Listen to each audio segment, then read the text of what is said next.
이와 뉴엑스 청년 여러분, 이렇게 영상으로 여러분들과 함께 말씀을 나누게 되어서 참 기쁩니다. 여러분 한 주 잘 지내셨어요? 네, 잘 지냈습니다. 요즘 그 코로나 때문에 이렇게 예배를 회집 예배를 못 하는데 어떻게 예배 드리고 있죠? 섭전선 어떻게 예배 드리고 있어요? 교육자라서 현장에서 예배를 드리고 있습니다. 네. 청년들이랑 함께 못 드리니까 네. 좀 아쉽긴 하죠. 그래도 뭐 이렇게 신방 가고 또 집집마다 찾아다니던데 네, 영군에서. 신방을 열심히 하고 있습니다. 네. 그러니까 지금 같이 예배 드리지 못하기 때문에 GBS도 좀 제한적입니다. 그래서 우리 교회에서 어떻게 좀 GBS를 할 수 있을까라고 해서 이렇게 영상으로 실시간으로 같이 참여할 수 있도록 저희들이 좀 영상을 마련해 봤습니다. 그래서 여러분들 영상 참조하시고 같이 GBS를 했으면 좋겠어요. 특별히 이번에 시작하게 된 주제가 뭐죠? 예배입니다. 네, 예배. 계속 예배를 못 드리고 있으면서 좀 아쉬움이 많았었는데 이번 예배를 통해서 한 10주 정도 예배의 어떤 본질, 그리고 예배와 공동체, 또 예배와 뭐 구성 요소 많지 않습니까? 찬양, 또 헌금, 또 말씀, 이런 내용에 대해서 좀 나누고자 합니다. 그래서 오늘 유익한 시간이 되었으면 합니다. 자, 오늘은 예배의 본질에 대해서 좀 살펴보려고 하는데 말씀 다 찾을 수는 없고 우리 요한복음 4장 21절에서 24절까지만 같이 한번 읽어보겠습니다. 요한복음 4장 21절에서 24절까지 말씀 우리 같이 한번 읽겠습니다.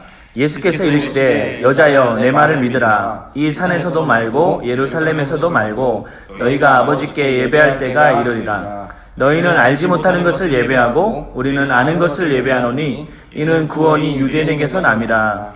아버지께 참되게 예배하는 자들은 영과 진리로 예배할 때가 오나니 곧 이때라. 아버지께서는 자기에게 이렇게 예배하는 자들을 찾으시느라.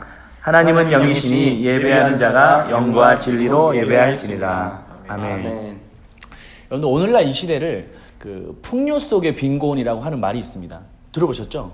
네. 들어보셨어요? 네. 처음 들은 거 아니에요? 아닙니다. 들어봤습니다. 그런 말들이 있는데 그 어떤 의미로 네. 요즘에 쓰이고 있을까요? 왜 그런 말이 나왔을까요? 우리 명전사님 왜 그럴까요? 옛날에 사회 시간에 네. 그 군중 속의 고독이라는 표현을 들어본 적이 있는데 네. 그 비슷한 말이 아닐까. 그러니까 뭔가 넘쳐나지만 네. 항상 목마른 네. 그런 우리들의 그런 상태, 심리적인 상태를 표현한 것이 아닌가. 혹시 뭐 목말라 본 적 아니면 굶주려 본 적 있으셨어요? 그 육체적인 굶주림 네. 많습니다. 네. 대학교 때 자취할 때 육체적인 굶주림 가운데 살았던 적이 지금 있어요. 괜찮습니까? 지금은 넉넉합니다. 아, 넉넉합니까? 그 우리 남목사님 뭐 시골에서 자랐잖아요. 네네. 시골에서 자랐었는데 왜 웃으시죠? 같이 시골 시골에서 자랐던 거 아니에요? 시골에서 안 잘하지 않나요? 대구 시골입니다. 네, 자기도 시골이잖아요. 근데 그때 뭐 이렇게 좀 넉넉했었나요? 되게 부족할 때가 많았는데 네. 네, 하나님께서 시기 때마다 때에 따라서 이렇게 막 채워주시는 것을 많이 경험했어가지고 네. 네, 시골에 그 또 풍성함이 있습니다. 정이 많아가지고 네. 이웃집에서 이렇게 뭘 갖다 주거나 성도님들이 뭘 챙겨주시는 그런 네. 풍성함이 많아서 네. 사실 우리나라가 예전에 비해서 뭐 1960년대나 50년대에 비해서 뭐 GDP가 많이 높아졌지 않습니까? 근데 좀 그런 풍요 속에서도 여전히 좀 빈곤함을 가지고 있는 것 같아요. 네. 그게 뭐 어떤 게 있을까요? 그게 교회가 참 많이 생겼는데 음. 도리어 오히려 교회 안에 이렇게 상처받는 것도 많고 건강한 교회를 찾기 힘들어서 네, 방황하는 요즘에 뭐 가난한 성도들이라든지 그런 것들을 볼 때 실제적으로 교회에는 건물은 많지만 정말 진정한 목자를 찾기는 힘든 이런 시대 현상들도 좀 있지 않나 생각합니다. 네. 뭐 경제적으로는 어떤 게 있을까요? 경제적으로요. 네, 경제적으로 많이 네. 발전했잖아요. 이제 상대적인 박탈감 네. 그런 것들이 있을 수 있겠죠. 뭐 빈익빈 부익부 같은 경우 양극화 같은 건 여전히 존재하는 게 사실이죠. 그래서 오늘 이렇게 본문의 내용을 이렇게 보더라도 이렇게 수가성 사마리아라고 하는 그 지역의 수가성의 한 여인이 오늘 본문의 말씀에 보면 예수님을 만난 사건이 소개되어 있습니다. 근데 이 예수님을 만났을 때 그 시기 그리고 또 그때 이 여인은 무엇을 하고 있는지 좀 주목해 봐야 돼요. 그 행동의 의미가 무엇인지를 좀 봐야 되는데 6절 7절에 보면 나와 있습니다. 우리 섭전사님이 그 말씀 한번 읽어보실래요? 거기 또 야곱의 우물이 있더라. 예수께서 길 가시다가 피곤하여 우물 곁에 그대로 앉으시니 때가 6시쯤 되었더라. 사마리아 여자 한 사람이 물을 기르러 왔음에 예수께서 물을 좀 달라 하시니 아멘. 네, 그때 몇 시였다고 말씀하고 있습니까? 6시쯤 되었다. 네, 근데 6시면 지금 우리나라로 말하면 몇 시예요? 저녁 6시 아니면 이른 아침 6시 이렇게 되잖아요. 근데 그 유대의 시간에 따르면 이게 얼마 차이가 나는지 아십니까? 정오예요, 정오. 정오 12시. 정오 12시라고 말할 수 있는 겁니다. 근데 이 정오 12시는 어떤 시간입니까? 아주 네. 덥고 예. 덥고 배고픈 시간. 배고픈 배는 왜 고프죠? 점심 먹어야 돼서 지금 식사 안 했어요? 아직 못 먹었습니다. 그 시간은 팔레스타인의 그 정오 시간은 너무나도 강한 햇볕이 있기 때문에 사람들이 돌아다니지 않습니다. 열사병이나 일사병이 걸리기 때문에 그렇게 조심하는 시간이고 또 유대인들은 그 시간에 일을 하지 않아요. 근데 그때 이 여인이 예수님을 만납니다. 근데 그때 예수님을 만났을 때 이 여인은 무엇을 하고 있었나요? 섭전사에 뭐 하고 있었죠? 네, 물을 기르고 있었어요. 네, 물을 기르러 왔다 이렇게 말합니다. 그 팔레스타인의 물은 우리에게도 정말 소중하지만 더 거기에는 더 소중하겠죠. 왜겠습니까? 거기가 좀 척박하지 않나요? 햇볕이 뜨겁고 네, 광야, 사막 사막. 이런 지역이기 때문에 이렇게 물은 정말 필수 아이템이라고 할 수 있겠죠. 이거를 기르러 옵니다. 근데 그때가 사람들이 오지 않는 그런 시간들, 움직이지 않는 그런 시간들이었다는 것이죠. 왜 그랬을까요? 뭔가 사연이 있었을 것입니다. 우리 명조사님 한번 2번 한번 읽어볼래요? 이건 질문을 한번 제가 읽어볼까요? 네. 여인이 물을 기르러 온 행동은 단지 육체의 목마름만을 채우기 위한 것은 아니었습니다. 그녀의 내면의 목마름을 은유적으로 드러낸 것입니다. 그녀가 내면의 목마름이 있었다는 것을 무엇으로 알 수 있나요? 그러니까 물을 기르러 왔을 때는 육체의 목마름만 채운다고 생각하지만 그건 어떻게 보면 표면적인 이유고 어떤 은유적인 것을 드러내기 위해서 그렇게 물을 기르러 왔다는 거예요. 그러면 그 내면의 목마름이 있다고 말하는데 한번 어떤 거인지 16절에 18절 한번 명조사님 계속 한번 읽어보세요. 네. 16절 17절 제가 읽어보도록 하겠습니다. 네. 이르시되 가서 내 남편을 불러오라. 여자가 대답하여 이르되 나는 남편이 없나이다. 예수께서 이르시되 네가 남편이 없다 하는 말이 옳도다. 너에게 남편 5이 있었고 지금 있는 자도 네 남편이 아니니 내 말이 참되도다. 네. 그러니까 남편을 불러오라고 했는데 남편이 있었대요, 없었대요? 없었답니다. 네, 없었답니다. 근데 예수님께서 한 말씀 더 하는 거예요. 지금의 그 남편도 너의 남편이 아니고 그 전에 네가 5명이나 남편 더 있었다 이렇게 말하는 거예요. 근데 이걸 해석이 좀 한 2가지가 있습니다. 첫 번째는 이 여인은 음란한 여인이었다라는 거예요. 왜 음란한 여인이라고 이렇게 말할까요? 남편이 5이나 있을 만큼 이렇게 네. 또 새로 바꾸고 네. 또 바꾸고 했었기 때문에 그래서 있지 않을까. 어떤 성적인 어떤 욕구를 충족하기 위해서 계속 이 여인은 남편을 바꿨다는 거죠. 네. 네. 근데 그렇게 생각하는 사람이 있어요. 근데 또 어떤 그 해석은 이 여인은 불쌍한 여인이라는 거예요. 불쌍한 여인이라고 생각하는 이유가 뭘까요, 석전사님? 아무래도 가정을 이루지 못했고 계속 깨어진 가정이었기 때문에 근데 자기가 첫 번째 해석이라고 하면 자기가 계속 성적인 욕구를 충족하기 위해서 바꿨는데도 불쌍한 여인이에요. 그 해석에 또 갇혀있기보다는 좀 저는 다르게 보고 싶은 게 너에게도 남편이 5이 있었고 지금 있는 자도 네 남편이 아니다라는 말을 통해서 하나님께서는 본질을 꿰뚫으시는 게 아닐까. 네, 어려운 얘기 하지 마시고 갑자기 어려워. 그러니까 불쌍한 여인이다, 불쌍한 여인이 아니다. 저는 불쌍한 여인이라고 보고 왜 싶어요. 불쌍한 여인이라는 거예요? 비록 그 성적인 욕구를 채우기 위해서 남편이 5이 있었던 현재 상황이 있었던 간에 어쨌든 정상적이지는 않지 않습니까? 정상적이지 않다. 네. 그래서 근데 이제 이 2가지 해석이 있는데 불쌍한 여인이 맞아요. 근데 불쌍한 여인이 자기가 남편을 자꾸 갈아치워서 어쨌든 본인이 뭔가를 채우지 못했기 때문에 말할 수 있지만 아닙니다. 왜냐하면 이 당시에는 유대법상 이혼은 여성이 할 수 있는 권한이 없었습니다. 남성에게만 있었다는 거예요. 그래서 다시 말하면 어떤 누군가의 남성에 의해서 계속적인 거절을 당했던 거예요. 이혼을 당했던 그런 상처가 있었던 것이죠. 결핍이 있었던 그 여인이었다는 겁니다. 그래서 사람들에게 많은 그 시선이 있었겠죠. 따가웠었겠죠. 어떤 시선이 있겠습니까? 또 소문이 많았겠죠. 네. 어딜 가든 눈총 받고 네. 요즘식으로 말하면 대인기피증, 네. 공황장애 뭐 이런 거에 걸렸을 수도 있지 않을까. 맞습니다. 뭐 대인 기피도 있고 사람들이 나를 바라보는 시선 때문에 너무 두려웠던 거예요. 사람들이 많은 시간에는 갈 수가 없었던 것입니다. 자, 그러면 3번 한번 볼까요? 3번 우리 같이 한번 읽어보겠습니다. 사람들은 저마다 해결되지 않는 목마름의 문제를 가지고 살아갑니다. 당신에게는 채워지지 않는 내면의 목마름은 무엇인가요? 사람마다 다 어떤 목마름이 있죠, 그죠? 우리 남목사님의 목마름이 있나요? 네, 결혼에 대한 목마름. 하시면 되잖아요. 그게 쉽지 않습니다. 아우. 목마르지만 마실 수가 없는 게 자꾸 누가 말리지.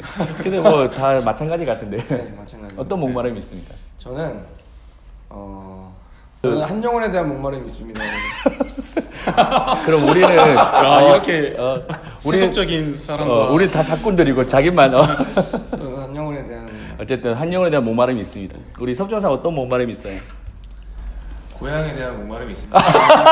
지금 대구를 못 가고 계시죠? 네, 못 경산에. 가는 순간 이제 여러분들과 이별이거든요. 네. 그냥 갔으면 좋겠어요. 그러면 우리 청년들은 어떤 목마름을 가지고 살아갈까요? 우리 청년 신방 많이 하시면 우리 남목사님 어떤 청년들의 목마름이 있을까요? 일단 불안한 미래에 대한 어떤 직업, 경제적인 어떤 측면의 안정적인 것에 대한 네. 목마름이 굉장히 큰 것 같고요. 네. 네. 또 연애에 대한 갈망도 굉장히 크더라고요. 네. 또 어떤 게 있을까요? 우리 청년들을 만나보면. 또 요새 깨어진 좀 가정이 많잖아요. 그래서 행복한 가정에 맞습니다. 대한 사람들의 목마름이 좀 네. 있는 것처럼 보이더라고요. 네, 맞아요.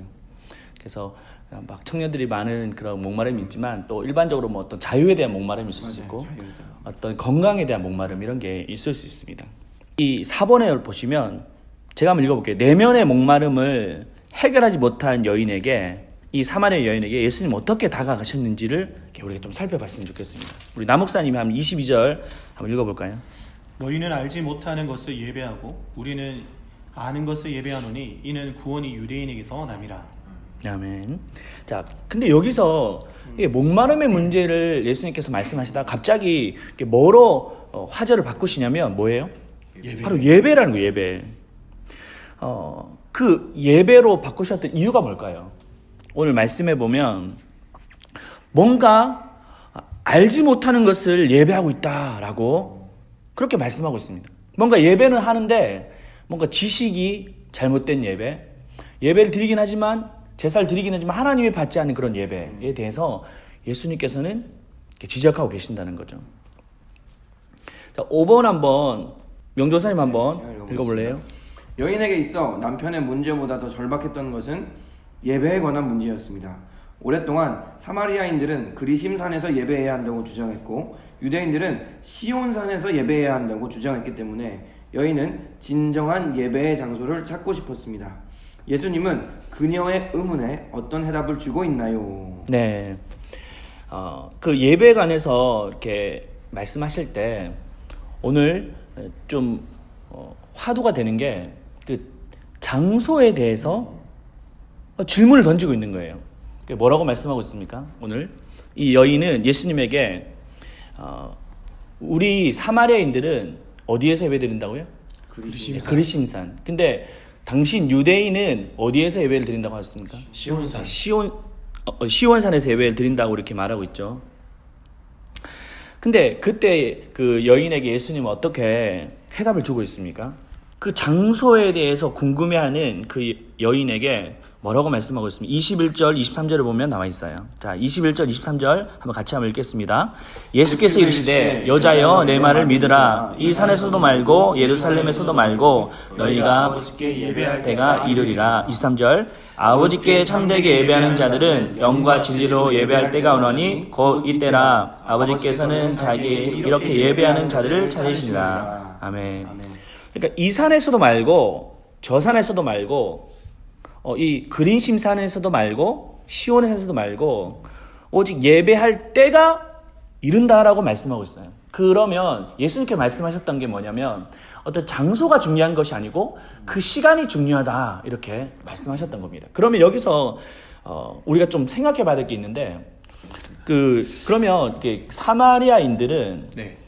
왜 그러면 이 그리심 산에서 예배를 해야 한다고 생각했고 또 이 유대인들은 왜 우리는 시온산 예루살렘에 있는 그 시온산을 해서 예배해야 된다고 그렇게 말했을까요? 그 역사적인 배경에 대해 좀 아십니까? 역사적인 배경이 남과 북, 남유다와 북이스라엘로 이렇게 나뉘어지면서 언제 그게 나눠졌죠? 르호보암 전사 기억나세요? 아수르는 아닌데요. 다윗이 통일 왕국이 세워지고 그 다음에 다윗 왕, 솔로몬이 왕이 이어받은 르호보암이 왕위를 이어가려고 했는데 다윗이 솔로몬이라니 생각해봐 얼마나 마음이 부담스러웠을 거야. 그래서 원로들과 친구들에게 물어봤어. 어떻게 나라를 맡아 관리할까요? 원로들은 백성들을 좀 봐줘라 너무 빡세다 그랬고 친구들은 더 빡세게 해라 채찍으로 정갈로 해야 돼 라고 했어. 르호보암이 친구들 말을 들었고 여로보암은 이걸 보고 쿠데타를 일으켰지. 그래서 북이스라엘은 여로보암, 남유다는 르호보암으로 갈라졌어. 여로보암은 북이스라엘 백성들의 마음을 못 모았어. 왜냐면 예배의 처소가 예루살렘 즉 남유다에 있어서였어. 6월절에 남유다로 막 내려가려고 했지 백성들이. 그래서 북이스라엘은 단과 베델에 금송아지 우상을 세워버리고 여기서 예배해야 한다고 했어. 시간이 흐르고 북이스라엘은 아수르에 남유다는 바벨론에 멸망을 당했어. 두 나라의 단이 다 무너졌지. 후에 바벨론 포로가 돌아오고 나서 남유다 사람들이 성전을 다시 세우자고 얘기가 나왔어. 그때 북이스라엘 사람들도 우리도 같이 세우자고 요청을 했었어. 근데 남유다는 북이스라엘의 요청을 거부했지. 왜냐면 북이스라엘은 이방인과 통혼했기 때문이야. 그 이후로 계속 갈등이 이어지고 그래서 북이스라엘은 그림신산에 남유다는 시온산에 제단을 세웠지. 그래서 사마리아인은 그림신산, 유대인은 시온산에서 예배하자는 말이 나온 거야. 그래서 이 사람들의 마음속에는 이거 도대체 어디에서 예배를 하는 것인지 장소에 대해서 궁금할 수밖에 없었다는 거예요. 이 사마리아 여인은 또 어떤 열등감이 있기 때문에 더 뭔가 목마름에 대해서 해결하고 싶어서 그 예배의 장소를 알고 싶었던 것입니다. 자, 근데 6번 이제 결론이에요. 자, 6번 같이 한번 섭조사 한번 읽어보십시오. 영과 진리로 예배한다는 것은 무엇을 의미하나요? 자, 그때 예수님께서는 어떤 그 장소에 대해서 말씀하지 않으시고 영과 진리로 예배하는 그 시간, 예배하는 그 때가 참되게 예배하는 것이다 이렇게 말씀하셨을 때 그럼 여기서 영과 진리는 뭐냐는 거예요. 자, 그럼 첫 번째 영부터 살펴봅시다. 그 영과 진리 얘기할 때 여러분들 혹시 어떻게 이런 그 해석에 대해서 들어보신 적 있습니까? 영과 진리로 예배해야 된다. 그 전에 이제 번역이 신령과 진정으로 예배해야 된다라고 했을 때 사람들의 마음이 다 어땠을까요? 사람은 다 어떻게 그런 해석을 했을까요? 열심히 해야 된다. 야, 맞아. 마음을 다해서 비나이다 비나이다 진심으로. 지극정성 네. 온마음 다해. 신령 그러면 또 뭘까요? 막 뭔가 연기가 막 피어나고 이런 홀리하게. 예. 홀리하게 뭔가 분위기 있게 지극정성 쌓이지만 하나님께서 받으신다라고 해석을 했던 경우가 있었습니다. 우리가 원어적으로 좀 접근을 했으면 좋겠는데 첫 번째 영으로 드린다라고 하는 말은 푸뉴마라고 합니다. 푸뉴마. 푸뉴마 뭐죠? 영. 그 헬라어입니다. 네, 헬라어인데 영. 영이 뭐예요? 영이 영이요. 보이지 않는 거예요. 그 반대로 말하면 영의 반대말은 뭐예요? 육이죠. 육은 보입니다. 근데 이렇게 보이는 것에 의해서 예배하지 않고 보이지 않는 것에 대해서 예배해야 된다. 이렇게 말씀하고 있습니다. 근데 우리가 좀 적용을 하자면 이렇게 보이는 것에서 예배하는 어떤 걸 말할까요? 외식하는 그런 예배를 어떤 뭐 누구한테 사람들 잘 보이려고 하는 거? 네. 네. 내가 신앙이 좋다라는 것을 보여주기 위해서 네. 괜히 더 일어서서 막 손들고 찬양하고 네. 그렇게 해보신 것 같은데. 저는 그런 게 꼴 보기 싫어가지고 그렇게 하지 않나요? 네, 그러나 그래도 우리 진심을 다하는 것을 이제 네. 배우기 시작했습니다. 네. 네. 그래서 남목사님 이렇게 찬양할 때 진짜 뜨겁게. 목소리가 너무 좋습니다. 네, 맞습니다. 사회봐도 잘할 것 같아요. 어디 영적으로 예배해야 되는데 육체적으로 예배하는 것을 우리가 그러면 조금씩 이렇게 정리해가는 필요가 있겠죠. 네. 오늘날로 보자면 네.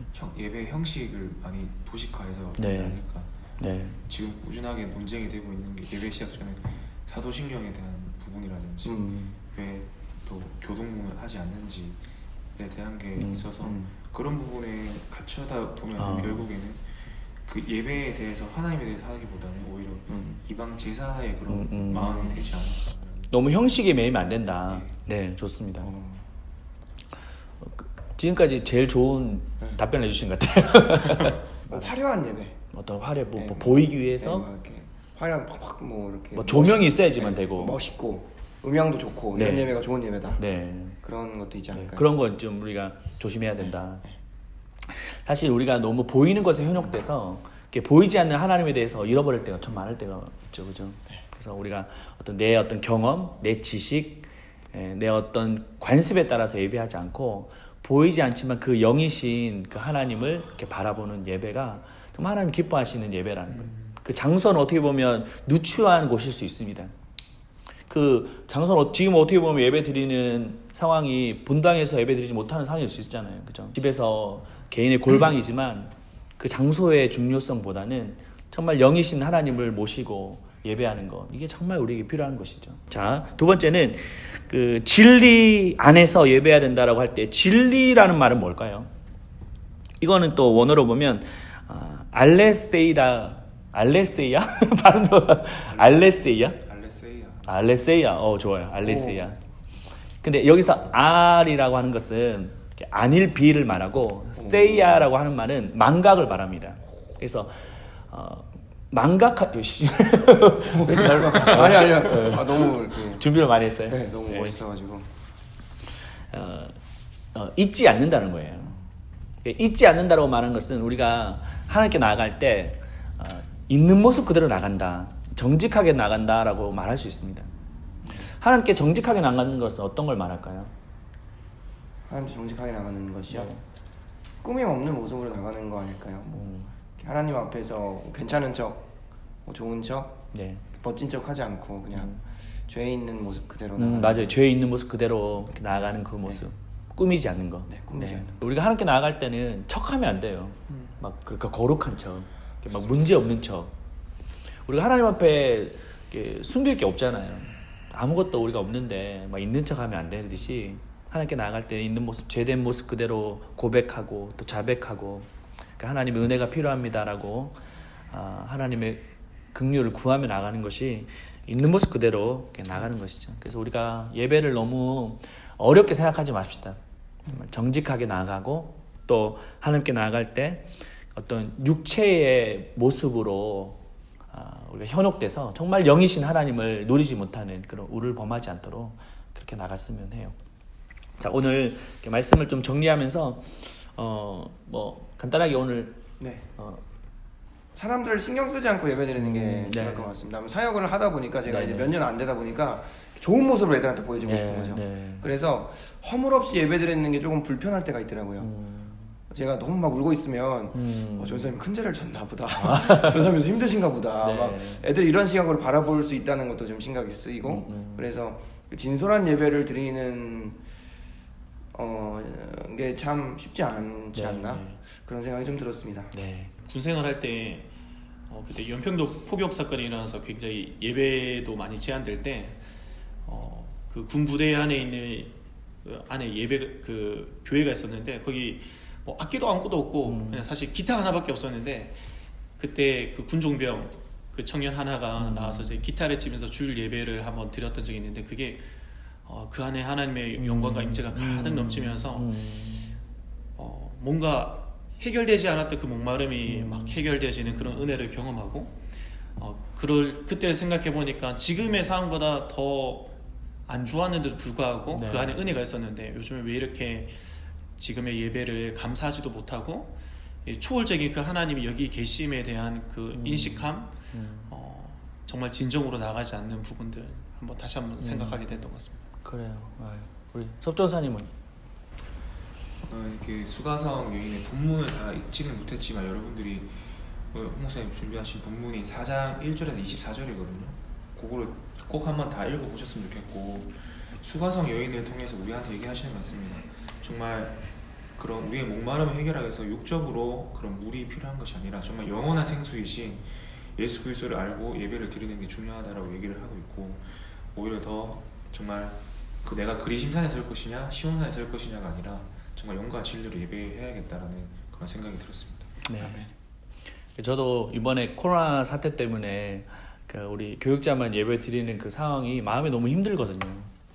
근데 이제 저희 회개가 들었는데 어떤 마음의 회개가 들었냐면 내가 예배에 너무 뒷자리에서 이렇게 관망하고 너무 관람만 했던 거 아닌가라는 생각이 들어서 회개가 많이 들었습니다. 그래서 제가 이제 예배 시간만 되면 좀 앞자리에 가서 이렇게 예배 드리게 되는데 이제 예배가 다시 시작됐을 때 정말 내 마음이 더 하나님께 가까이 가서 예배 드릴 수 있었으면 좋겠다 그런 생각을 하게 됐습니다. 우리 UX 청년 여러분들도 정말 우리 영이신 하나님을 올바르게 예배하고 또 있는 모습 그대로 주님 앞에 나아가서 우리의 목마름을 하나님으로부터 채워가는 우리 모든 청년들 되시기를 주님의 이름으로 축복합니다.